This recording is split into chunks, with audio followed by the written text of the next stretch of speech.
Let's talk about how to properly tie a figure-8 knot. My name is Miss Lewis. I'm a rock climbing teacher in Colorado, and this is Mountain Syllabus.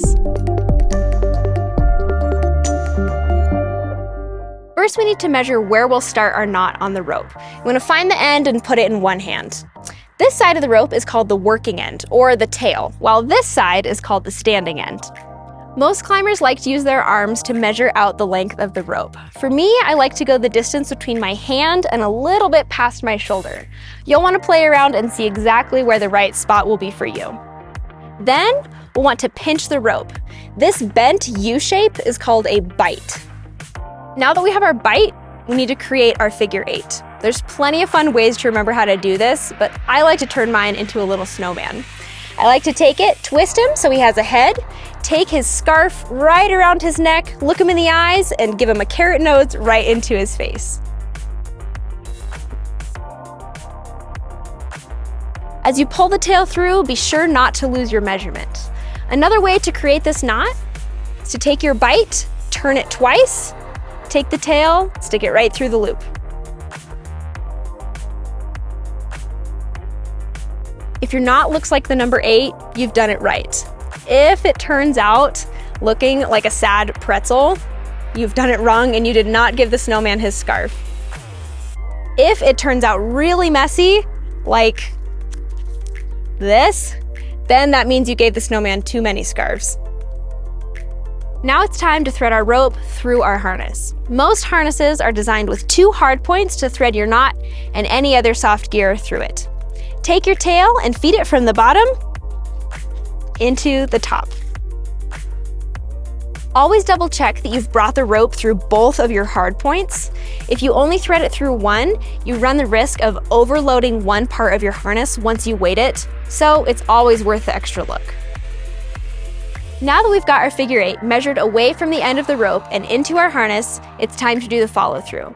This is the important step of tying your knot into your harness. We want to make the knot look clean and well-dressed. This helps not only with safety, but also makes it easier to untie the knot once you're done. As we're following through, we want to start hard so we can finish easy. Starting hard means that we take the tail and slip it into this tight space here, rather than the big, easy gap. Then you'll want to pull the knot close to your body, about a fist length away. If this loop is any bigger, you run the risk of having your hand, your foot, or even a rock getting caught inside of here.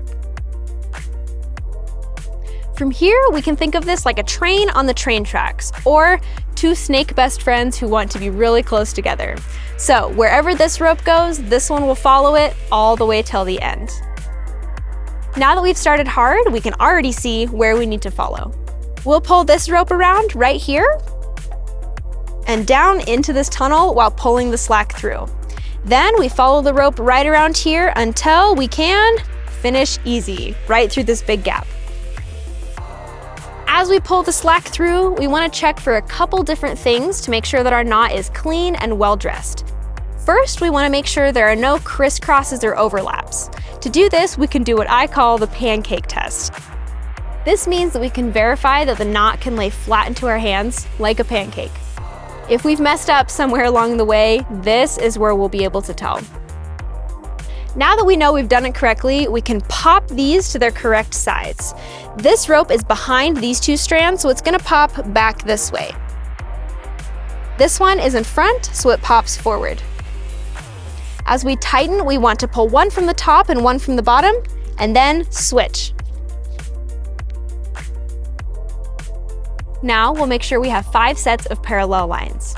We can check this by counting 2, 4, 6, 8, 10. Our next important check is our tail. We want this to be about 6 inches. You can use the hang loose to check this, or 2 fists.